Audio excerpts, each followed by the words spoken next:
I grew up with 5 of my cousins. We were very simple children, and we were averagely rich. We used to get 1 pair of Bata shoes and 2 pair of uniforms every year.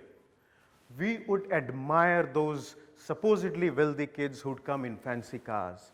They were Tata Bacche, we were Bata Bacche. Thereafter, our family chose to send us to boarding schools so that we gain more social maturity. I was sent to Mayo College, Ajmer. I don't think it is the most appropriate name for a residential boys' school. Mayo, considering the color and texture of Mayo.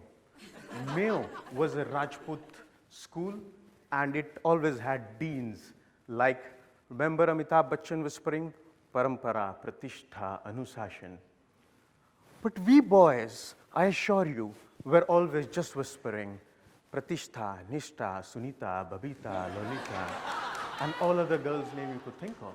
Those were desperate times.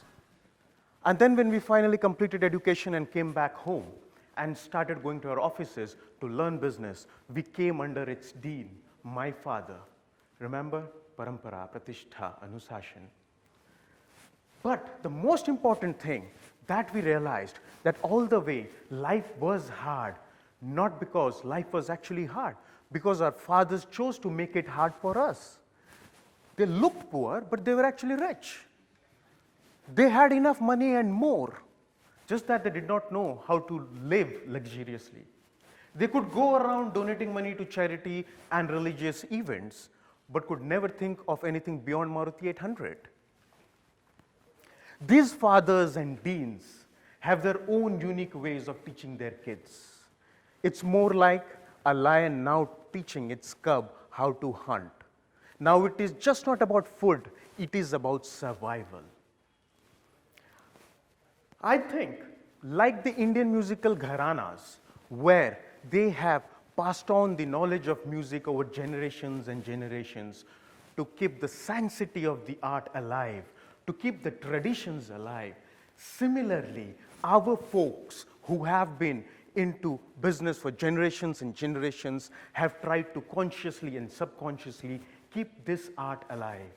They have never believed in passing on wealth because they realize far more important than the fish is the art of fishing. This is what they wanted to preserve. They did not want wealth to pass on, but this art to pass on. My father was a very simple man. After completing his education, when he came back home, his lion, my grandfather, funded him so that he could start a trading business with 2 of his cousins. And now I am exactly quoting the situation. One day my grandfather went to their trading shop and asked the other how was his son performing.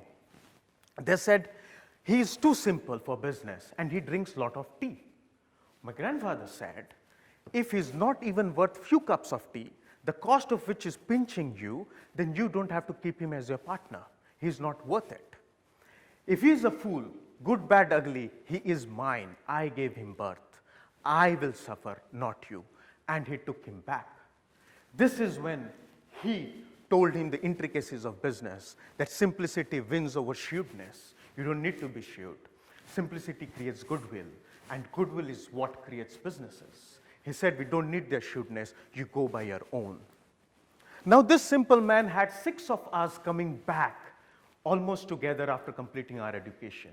Now he had the responsibility to train us simple and naive guys, so that we could face the outside tough business world. Our fathers, subtly and consciously, we all were different personality types with different abilities and capabilities and limitations. Like one was Vayu, one was Agni, one was Prithvi, one was Akash, one was Dil, and 6th I could be the Captain Planet. So everybody had different limitations, but they successfully imbibed in us some values. If you think me to be wise, I'll tell you something which will make you think otherwise. It is just not me who is successful. All my 6 cousins are successful, and they're doing wonderful in different parts of the world. We all are mostly in different cities because in our tribe they say the best brother is brother in the next city.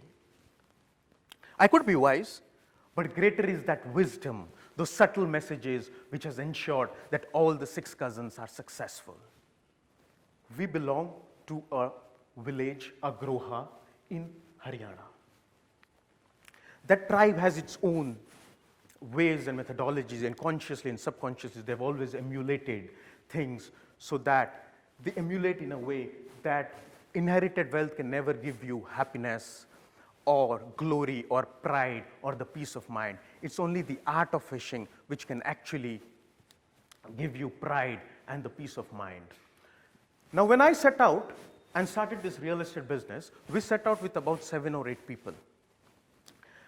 Now, when I was preparing for this talk, I realized that subconsciously, these are the same 7 or 8 people who have been together with the company as the company grew.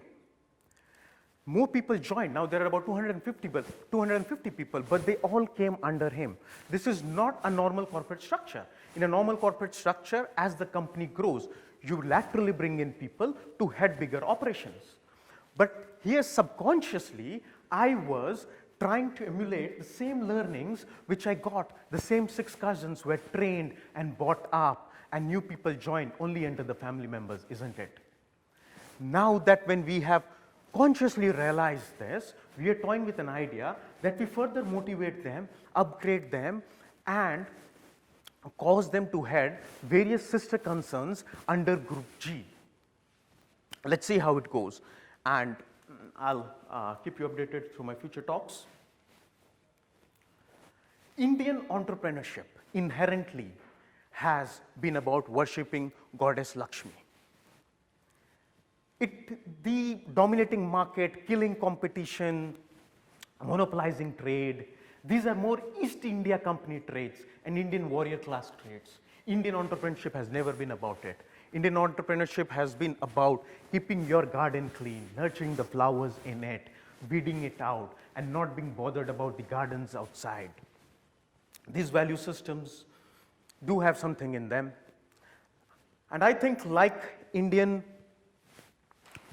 yoga, Indian Ayurveda, Indian classic music, probably Indian entrepreneurship also has some intrinsic value system, some of which has been preserved, some of which has been lost, but there are something which is worth preserving it. At one point, Indians did 25% of world's GDP. Then came the Mughals, then the British, then the Congress. Now, whenever we have a more conducive ruling regime, maybe Indian entrepreneurship again flourishes to its pinnacle.